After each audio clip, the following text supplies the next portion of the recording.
Sur une note un peu plus légère, on termine ce bilan en faisant quelques suggestions à nos politiciens pour le temps des fêtes. Les gens en profitent généralement de cette période pour échanger des cadeaux, renouer avec les amis, prendre des résolutions pour la nouvelle année. Les politiciens, évidemment, ne font pas exception. C'est toujours le segment dont j'entends le plus parler. Alors, Michel, je vais commencer avec vous. Qu'est-ce qu'on met dans le bas de Noël d'un politicien cette année? Dans le bas de Noël du ministre de l'Éducation, Bernard Drinville, je mets un manuel de mathématiques. Parce que la vérificatrice générale vient de dire, écoutez, là, il n'y a pas de reddition de compte au ministère de l'Éducation, ça n'a pas de bon sens, on ne sait pas comment, si les programmes fonctionnent, comment on a réussi à faire telle chose ou telle chose. Évidemment, la reddition de compte, ça commence par des mathématiques. Alors, il doit traîner un vieux manuel de maths quelque part dans une école. On va mettre ça dans le bas de Noël de M. Drainville. Ça lui fera des lectures pour les vacances. Hein? Petite lecture légère dans le temps des fêtes, pourquoi pas. Alec, votre cadeau, vous, dans le bas de Noël? Je souhaite à Christian Dubé d'ouvrir son bas de Noël et d'y trouver toutes sortes d'infirmiers, d'infirmières, de préposés aux bénéficiaires.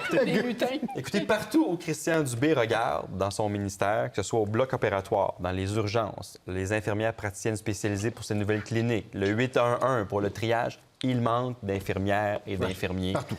C'est la colonne vertébrale du réseau et il en manque partout. Et sans elles, ou eux, mais c'est plus de femmes majoritairement, on ne sera pas capable de redresser le réseau. Est-ce qu'il faut les payer davantage? Est-ce qu'il faut donc prendre l'argent d'Ottawa, bonifier leurs conditions? Est-ce qu'il faut changer la façon dont on gère les horaires? On essaie toutes sortes de manières du côté de Christian Dubé pour qu'il y ait davantage d'infirmières et que celles qui sont là ne s'épuisent pas trop et restent.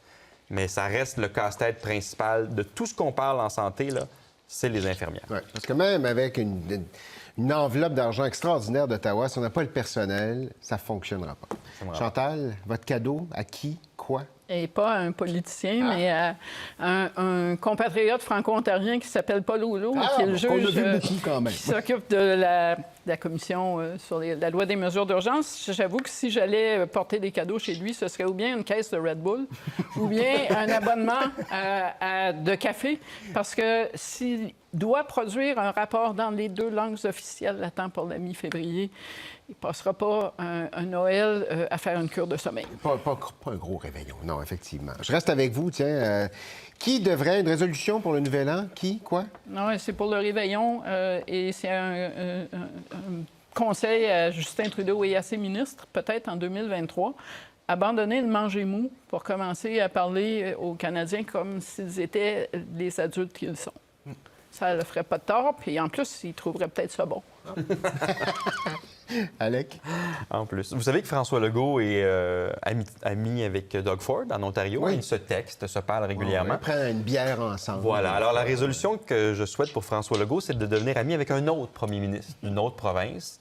Et je pense qu'il devrait se rapprocher d'Andrew Furey à Terre-Neuve et Labrador, parce que l'entente d'approvisionnement énergétique de Churchill Falls se termine en 2041. Ça peut avoir l'air loin, 20 ans, mais dans la planification énergétique d'une province, 20 ans, c'est très rapide. Il faut d'abord régler ce contentieux-là sur Churchill Falls pour être capable d'ouvrir un autre projet qui serait très porteur pour le Québec, celui de Gull Island au Labrador, où là, on pourrait installer l'équivalent de 3 fois la puissance de la Romaine, les 3 centrales de la Romaine au Québec. Il y a ça en double à Gull Island. Non. Jamais Terre-Neuve ne peut faire ce projet-là tout seul, n'ont pas les moyens financiers pour le faire, aurait besoin du Québec pour inclure l'électricité, pour le financer. Mais pour ça, il faut qu'ils s'entendent sur Churchill Falls avant.